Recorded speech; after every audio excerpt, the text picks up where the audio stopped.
Welcome back, everyone. We're diving deep today, folks. We're going way beyond the usual headlines, taking a look at Condoleezza Rice. Not just the powerhouse, no. We're looking at how she became her. What shaped Condoleezza Rice? That's right, we're going deep. Using her memoir, Extraordinary Ordinary People, we're going to go back to the beginning. Imagine this. Birmingham, Alabama, 1954. Peak segregation. And a black girl, born right into that. But here's what's amazing. Her family, they had this approach, and I think this really set the stage for her entire life. They knew racism was real right there in front of them, but they never let it define her. They instilled in her this, this unshakable sense of self-worth.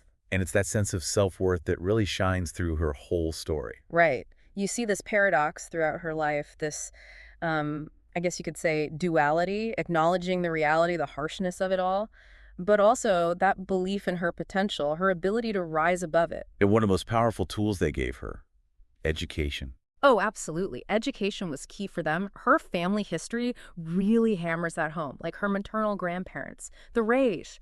They were landowners. And education, that was paramount. And it's the story of her paternal grandfather that really sticks with you, John Wesley Rice Sr. Wow, his story. So he actually became a Presbyterian minister, and it was all to get a college education. And then he spends his life building schools for Black youth. Talk about commitment. Yeah. It says so much about how they viewed education. It was empowerment. A way to break down barriers. It's really powerful. It was a thread throughout Rice's whole life, that belief. Yeah. But we can't forget, even within the Black community at that time, there were these painful realities like colorism, for example. Right. It's a nuanced picture for sure. Her grandfather, he actually faced discrimination because his skin was darker. And even Rice's own father, well, he preferred her to wear her hair long. It shows that these issues, right, they were woven into the fabric of society. Absolutely. To really understand Rice, you got to try to picture Birmingham back then. For the Black middle class, churches were everything. Hugely important, yep. And for the Rices, they were Presbyterian. That distinction, it mattered. Different from the Baptist churches. And her dad. He was a Presbyterian minister. But not your stereotypical fire and brimstone kind of preacher, you know? Oh, not at all. He was an intellectual, encouraged people to go deeper with their faith. He really challenged his congregation, even on race and social justice. Rice even talked about having theological debates with him as a kid. That's got to shape you. It had to. That kind of environment fosters critical thinking, shapes your sense of self. But it wasn't just church.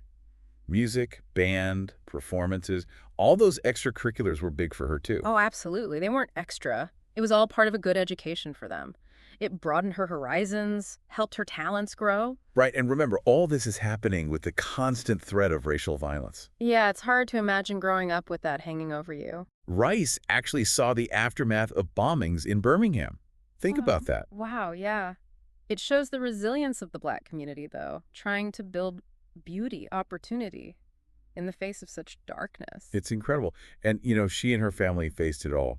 Racism, both subtle and, well, the really obvious kind. It was everywhere. There's this heartbreaking story in her memoir about Santa Claus treating Black children differently. Jeez. It shows you how deep it ran, how even something meant to be joyful, innocent Was tainted by it. And then there was that guidance counselor suggesting she should just go to junior college instead of aiming for a 4-year university. Wow, what a slap in the face. It makes her family's belief in her even more powerful. They were her rock. This constant counter-narrative. They never let her doubt what she could achieve. It's amazing. They really built up that inner strength in her. And, think about the civil rights movement, right? They were right there in Birmingham at the heart of it. And they stayed. They didn't run. Even when things got really bad. They saw it all. Even the assassination of President Kennedy. Rice was just a kid, but she talks about how scared she was. You can't escape that kind of fear. Yeah. And then came integration. Which, it was a mixed bag. Rice participated in the first integrated book fair, but it was still held in separate rooms. Right, so it's progress. But there are still these limitations. It's like those legal changes couldn't erase the deeper prejudices. It's crazy. And then, at a football game, Rice and her family, they're at this integrated game, right? And someone shouts a racial slur. It shows that progress isn't a straight line. There are going to be those setbacks. And for Rice's parents, It made them even more skeptical of things like busing programs. They were worried she'd be bused to a worse school in a poorer black neighborhood. They just wanted the best for her education. Yeah. It shows her practicality. They weren't fooled by symbolic gestures. They were focused on what would actually benefit their daughter. And let's talk about their support for her education. They went all in. When she showed talent on the piano, they rented one. Then they actually bought one. That's dedication. They saw her potential and did everything they could to nurture it. They hired a French tutor, took her to events at the University of Alabama. It was all about opening up her world. It shows you the power of believing in someone's potential. And she was a high achiever, academically, musically, even athletically. But she also had these key mentors, people like Dr. Joseph Corbell at the University of Denver. Oh, yeah, he was huge. He really sparked her interest in international relations. A field that shaped her whole career, really. Mentorship is so important, isn't it? It is. It's about someone seeing that spark in you, fanning it into a flame. And she wasn't afraid to stand up for herself either.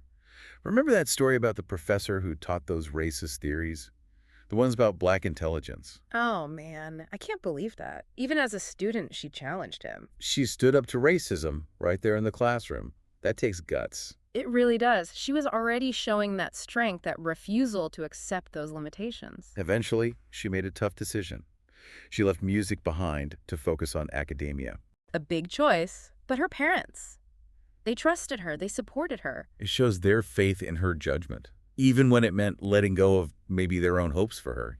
Absolutely. It's about letting your child find their own path. And of course, her path wasn't without obstacles. No, she faced plenty of them. She was a black woman in academia, especially in national security. That wasn't easy. No, not at all. It was a field dominated by white men. She really had to fight for her place. Getting that job at Stanford, that was huge. It was, especially back then. And it's interesting, she was very open about how affirmative action played a role. She acknowledged it head on. She even mentioned that Stanford usually hired from, peer institutions, not the University of Denver where she was teaching. She was honest about it, the complexities of it all, and she more than proved herself. Oh, absolutely. She thrived at Stanford, got tenure, published her research, and eventually she became provost. The first woman, the first black person to hold that position at Stanford, Yeah. That's breaking barriers. It really is.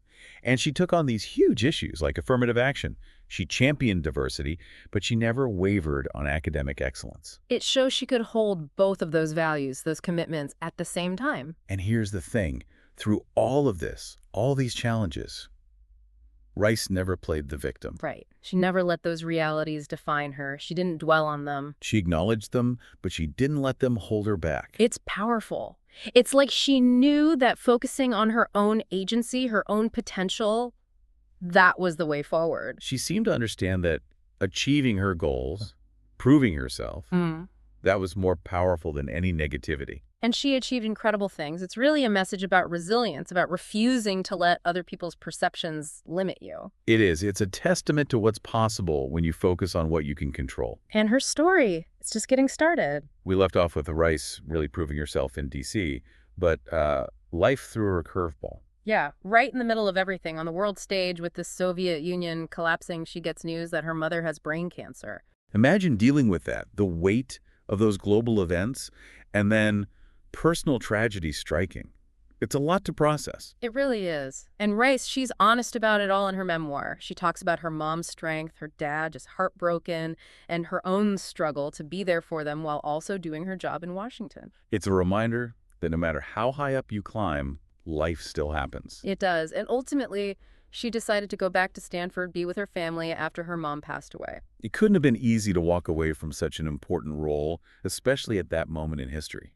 It speaks volumes about her priorities, though. Family first. But she was also dedicated to her work. She didn't just abandon her commitments. She understood the gravity of the situation.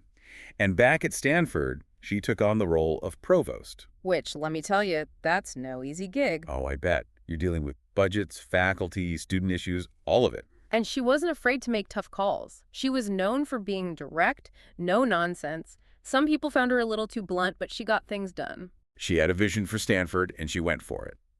And she even had to handle Bill Walsh, the legendary football coach, wanting to quit. Now that's a challenge. Talk about having to wear a lot of hats as provost. You go from high-level academic stuff to dealing with a coaching crisis.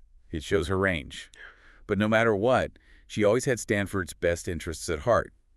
But even with all her success there, she eventually felt that pull back to public service. Yeah, when George W. Bush decided to run for president, she joined his team. A decision that would put her right back in the thick of things, but this time under completely different circumstances. And then September 11th happened. It was a whole new world, a whole new set of challenges. As National Security Advisor, she was suddenly at the center of it all.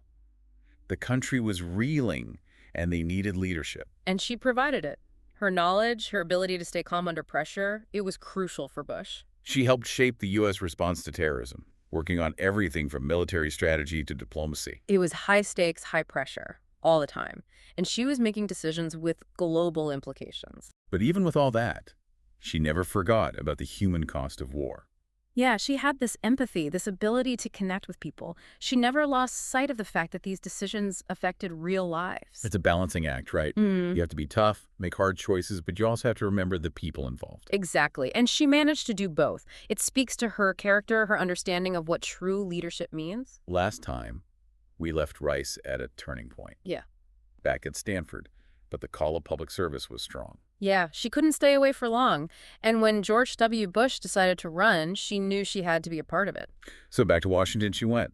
But as National Security Advisor, the stakes were even higher this time. Way higher. I mean, think about it. September 11th happened not long after. The world completely shifted, and she's right there in the middle of it all. Talk about a trial by fire. Suddenly the U.S. is facing a new kind of enemy, a new kind of war. It was a whirlwind. Everything changed. And Rice, she had to help the president make sense of it all. She was involved in every major decision, shaping the U.S. response to terrorism, working with allies, dealing with, well, everything. From military action to diplomacy, it all went through her. She had to be tough, decisive. The pressure was immense. But what strikes me is that even then, she never lost that human touch. Right. In the middle of all those high-level meetings, those strategic discussions, she never forgot the human cost. It's easy to get caught up in the big picture, the geopolitical chess game.